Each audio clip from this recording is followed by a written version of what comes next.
दुर्गा आज पूरे 5 साल बाद अपनी मौसी के घर जा रही थी। उसे अपनी मौसी का शहर बहुत पसंद है। प्राकृतिक सौंदर्य से भरपूर उत्तराखंड, उसका वो छोटा सा शहर, या फिर उसे कस्बा भी कहा जा सकता है। दुर्गा को यह हमेशा से ही अपनी तरफ आकर्षित करता रहा है। उसे अपनी मौसी से ज्यादा आरती भाभी से मिलने की जल्दी थी। हाँ, आरती, यही तो वो नाम है उस सौंदर्य की स्वामिनी का। वो देखने में जितनी सुंदर है, उससे कई सुंदर उनका व्यवहार है। दुर्गा 5 साल पहले उनसे मिली थी, जब वो मौसी के बेटे की शादी में वहां गई थी। मौसी के घर से थोड़ी ही दूरी पर उनकी हवेली थी, जिसमें वो अपने पति, सास ससुर और नंद के साथ रहती थी। जिस हवेली में वो लोग रहते हैं, वो हवेली आरती के पिता ने अपनी बेटी को दहेज में दी थी। पिछली बार जब वो मौसी के घर आई थी, तो एक दिन बाजार से आते हुए उसे आरती भाभी मिली थी। तब वो उन्हें जानती भी नहीं थी। वो तो रास्ते में दुर्गा को एक बाइक सवार ने टक्कर मार दी, तब आरती भाभी ने उसकी मदद की थी। उसे अपनी हवेली में लेकर गई थी वो, और वहां उन्होंने दुर्गा की मरहम पट्टी की थी। तभी से उनकी जान पहचान हो चुकी थी। उसके बाद दुर्गा जब तक मौसी के घर रही, वो आरती भाभी से मिलने जरूर जाया करती, क्योंकि दुर्गा को आरती भाभी की हवेली बहुत अच्छी लगती थी। वहां बाहर बगीचे में बड़ा बड़ा सा झूला, और हवेली के चारों ओर हरे भरे पेड़ पौधे, और वहां हवेली के बगीचे के गुलाब उसे बहुत आकर्षित किया करते थे। दुर्गा आज बहुत खुश थी। वो वहां पहुंचकर सबसे पहले आरती भाभी से मिलने वाली थी। शाम को वो मौसी के घर पहुंच गई। वो सबसे पहले छत पर गई। वहां से वो हवेली दिखाई देती थी। उसने छत से देखा, हवेली अंधकार में डूबी हुई दिखाई दी। ये देखकर दुर्गा का मन साशंकित हो गया। ऐसा क्यों हुआ जो हवेली में इतना अंधेरा है, जबकि इससे पहले वो जब जब आई थी तो शाम होते ही हवेली रोशनी से जगमगा उठती थी। आज वहां अंधेरा क्यों है? दुर्गा ने सोचा। वो अपनी मौसी के बेटी से पूछेगी। ये सोचकर जब वो नीचे आई तो सभी बहन को घेरे हुए थे। वो कुछ पूछ नहीं सकी। उसने स्वयं वहां जाकर देखने का फैसला कर लिया। दुर्गा बिना किसी को बताए हवेली की तरफ चली गई। हवेली ज्यादा दूरी पर नहीं थी, पर वो बिल्कुल अलग थलग थी। उसके आसपास कोई मकान नहीं था। जो मकान थे वो थोड़ी दूरी पर थे।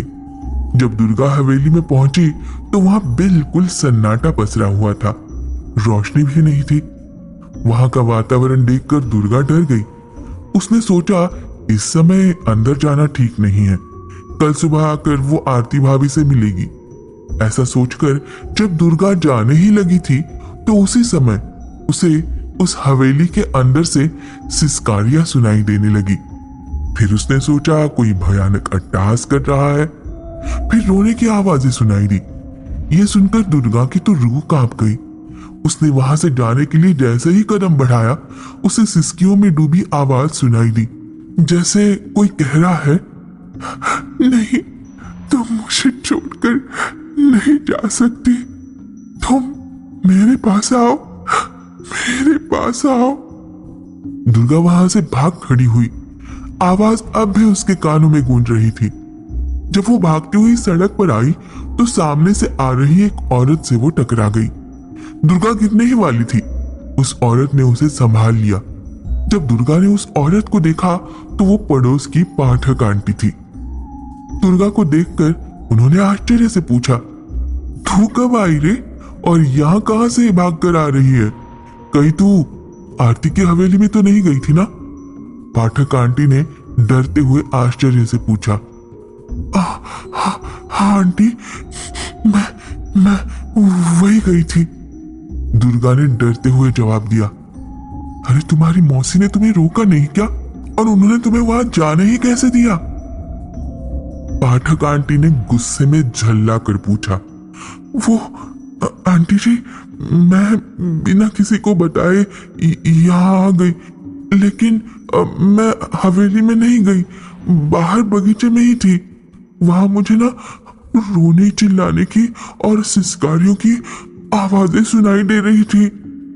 दुर्गा ने घबराकर डरते हुए कहा, आंटी जी, क्या अब उस हवेली में कोई नहीं रहता?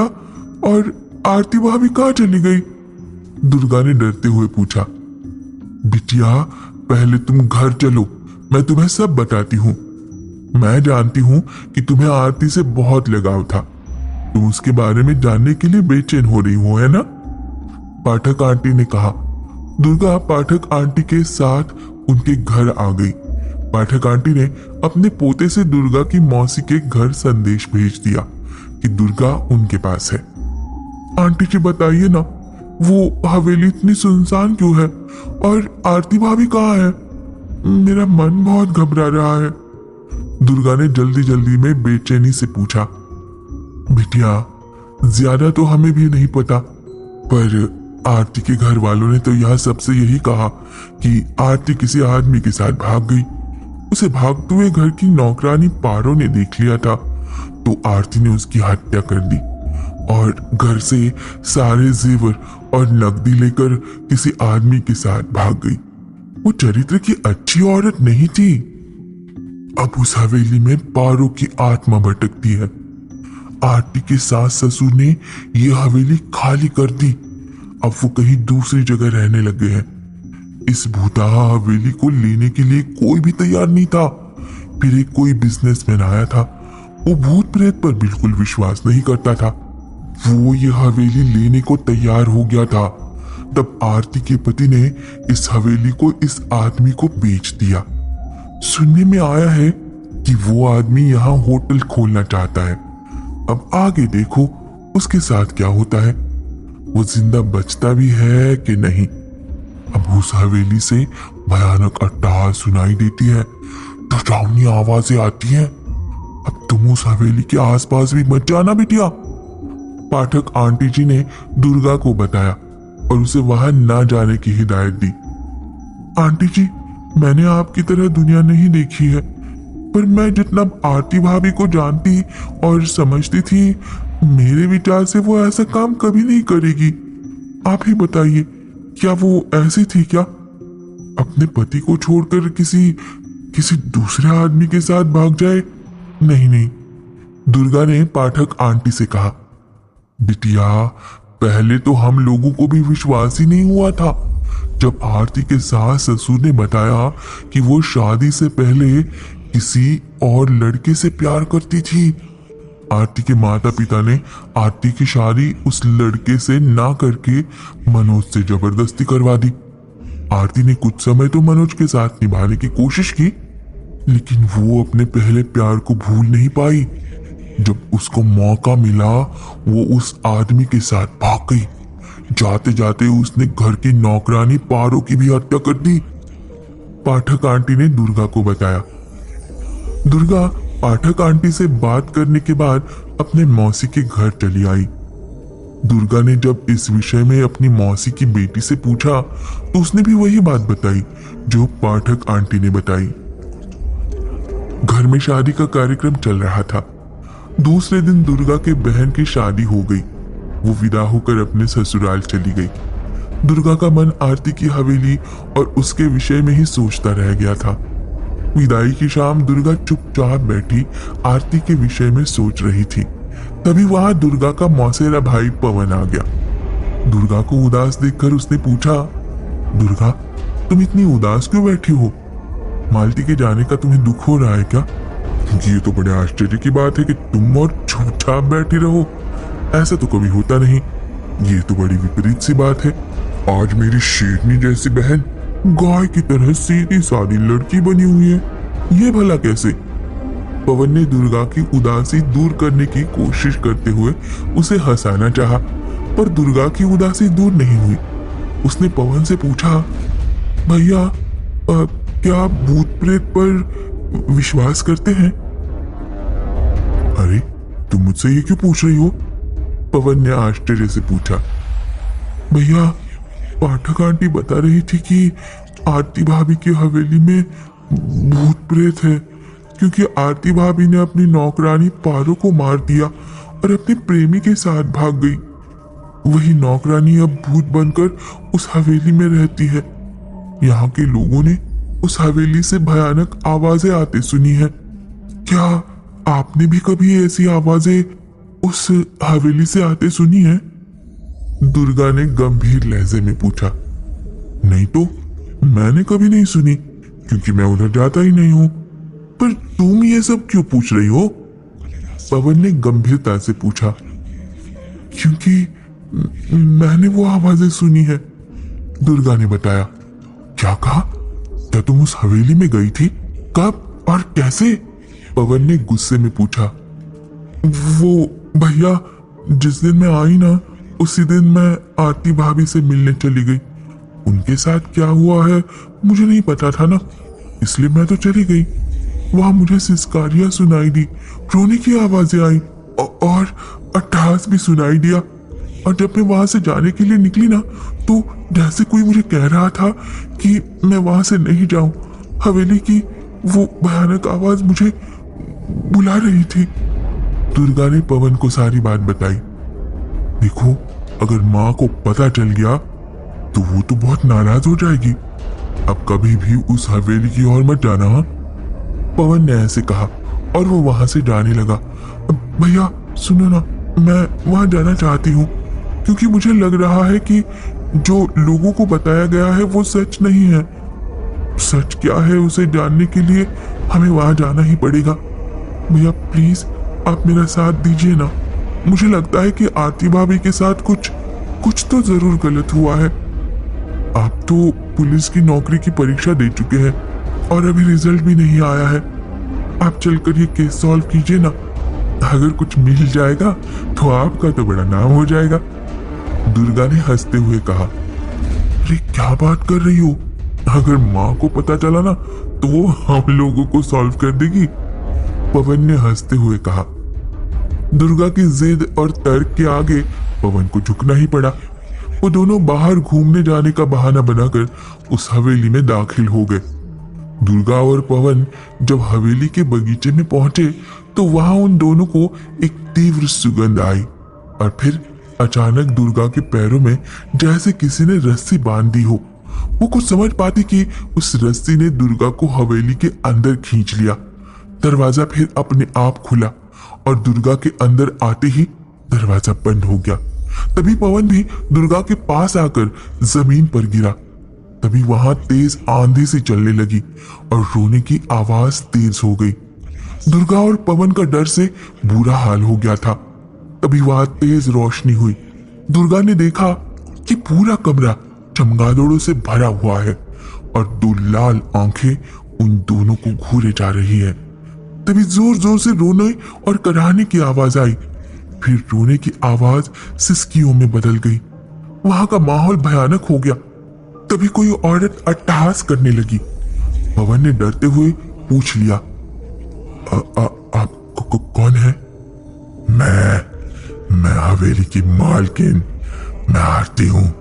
तुम लोगों ने मुझे पहचाना नहीं? उस भयानक आवाज ने गुस्से में कहा। आप जब तक हमारे सामने नहीं आती हम आपको कैसे पहचानेंगे? दुर्गा ने डरते हुए पूछा। तभी वहां एक हड्डियों का ढांचा आकर खड़ा हो गया। वो इतना भयानक लग रहा था कि उसको देखकर दुर्गा के मुंह से चीख निकल गई। आप कौन हैं और हमें क्यों डरा रही है? पवन ने घबराते हुए पूछा। ये मेरा रूप है। उन जालिमों ने मेरा यही हाल कर दिया, उस भयानक ढांचे ने कहा। उसने बहुत ध्यान से दुर्गा को देखा और फिर वहां से गायब हो गई। थोड़ी देर बाद वहां आरती अपने सुंदर चेहरे के साथ आकर खड़ी हो गई। आप यहाँ हैं तो लोग क्यों कहते हैं कि आप अपने प्रेमी के साथ भाग गई और आपने पारो को क्यों मारा? दुर्गा ने आश्चर्य से पूछा। ये मैं नहीं, मेरी आत्मा है। मैं मर गई हूँ। मेरे पति, सास, ससुर और नन ने मिलकर मुझे मार डाला। उन्होंने मुझे मेरी हवेली के तहखाने में कैद कर दिया। मुझे कुछ खाने पीने को नहीं देते थे वो लोग। उन्होंने 3 महीनों तक मुझे कैद करके रखा। जब तक मेरी मौत नहीं हो जाती तब तक उन लोगों को मुझे मारते हुए मेरी वफादार नौकरानी पारो ने देख लिया था। इसलिए उन जालिमों ने पारो की भी हत्या कर दी। पुलिस से बचने के लिए उन्होंने मेरी लाश तहखाने में ही रख दी जहां उन्होंने मुझे कैद किया था, और पारो की लाश पुलिस के सामने लेकर आ गए। आरती की आत्मा बता रही थी, आपके ससुराल वालों ने आपके साथ ऐसा क्यों किया? दुर्गा ने पूछा। मेरे पैसे और प्रॉपर्टी के लिए, आरती ने बताया। आपका पैसा तो उनका ही था, फिर आपको मारने की क्या जरूरत? पवन ने पूछा। मुझे मारकर मेरे पैसे और प्रॉपर्टी लेने के बाद किसी और अमीर लड़की को अपने जाल में फंसाने के लिए मेरे जीते जी मेरा पति दूसरी शादी नहीं कर सकता था, इसीलिए उसने मेरा पैसा लेने के बाद मुझे मार डाला, आरती ने बताया। आप मुझे यहाँ क्यों बुला रही थी? दुर्गा ने आरती से पूछा। मैं तुम्हारे जरिए अपने हत्यारों को सजा दिलाना चाहती हूँ, आरती ने अपनी मंशा बताई। मेरी बात कौन मानेगा? मैं कैसे ये सिद्ध कर पाऊंगी कि आपके ससुराल वालों ने आपकी हत्या की है और आप किसी के साथ भागी नहीं है? दुर्गा ने पूछा। दुर्गा, मैं इस घर से बिना किसी के शरीर का सहारा लिए बाहर नहीं निकल सकती। मुझे तुम्हारे शरीर की जरूरत होगी, जिससे मैं पुलिस वालों के सामने यह सिद्ध कर सकूं कि मेरी हत्या हुई है। मैंने हत्या नहीं की थी, आरती ने दुर्गा से कहा। देखो दुर्गा, मैं तुम्हें कोई नुकसान नहीं पहुंचाऊंगी, मेरा विश्वास करो, आरती ने गंभीर मुद्रा में कहा। दुर्गा और पवन ने आरती की बात मान ली। आरती ने दुर्गा के शरीर में प्रवेश किया और वो हवेली से बाहर निकल आई। उसे पता था उसकी ससुराल वाले कहाँ रहते हैं। दुर्गा के शरीर का सहारा लेकर आरती अपनी सास के पास पहुंची। दुर्गा को आरती की सास पहचानती थी। उसे देखकर पहले तो आरती की सास सकपका गई, पर जब दुर्गा ने कहा, मैं यहाँ अपनी सहेली से मिलने आई थी और बालकनी में आपको देखा तो आपसे मिलने आ गई। आरती को अपनी सास के शरीर में प्रवेश करने का मौका मिल गया। जब आरती ने अपनी ससुराल वालों का जीवन नर्क बना दिया, वो सास के शरीर से बाहर निकलकर उन लोगों को डराती और घर की सभी चीजें हवा में उड़ाने लगती। बनाया हुआ खाना मिट्टी बन जाता। घर के सभी सदस्य एक दूसरे को आपस में मारते। आरती की सास आस पड़ोस के लोगों से लड़ती झगड़ती, उनके साथ बुरा व्यवहार करती। ये सब देखकर आस पड़ोस वालों ने पुलिस में रिपोर्ट दर्ज कर दी। पुलिस आरती के ससुराल वालों को पकड़कर पुलिस स्टेशन ले गए। वहां पर दुर्गा और पवन भी पहुंच गए। आरती की आत्मा अपने सास के शरीर के बाहर निकली और उसने पुलिस को सब कुछ बता दिया। आरती की बात की पुष्टि दुर्गा ने की। उसने बताया कि आरती की हवेली के तहखाने में आरती का कंकाल अभी भी है, जिससे ये सिद्ध हो जाएगा कि आरती किसी के साथ भागी नहीं थी, बल्कि उसकी हत्या की गई थी। अपने सामने आत्मा को देखकर पुलिस वाले भी चौंक गए।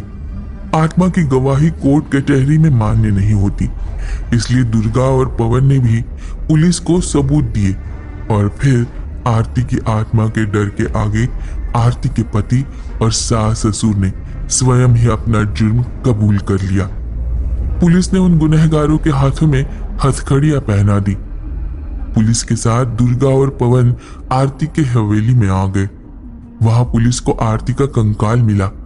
तब आरती ने दुर्गा से कहा कि वो उसके कंकाल का दाह संस्कार कर दे, जिससे उसकी आत्मा इस हवेली से मुक्त हो जाएगी। फिर कभी इस हवेली से भयानक आवाजें नहीं आएगी।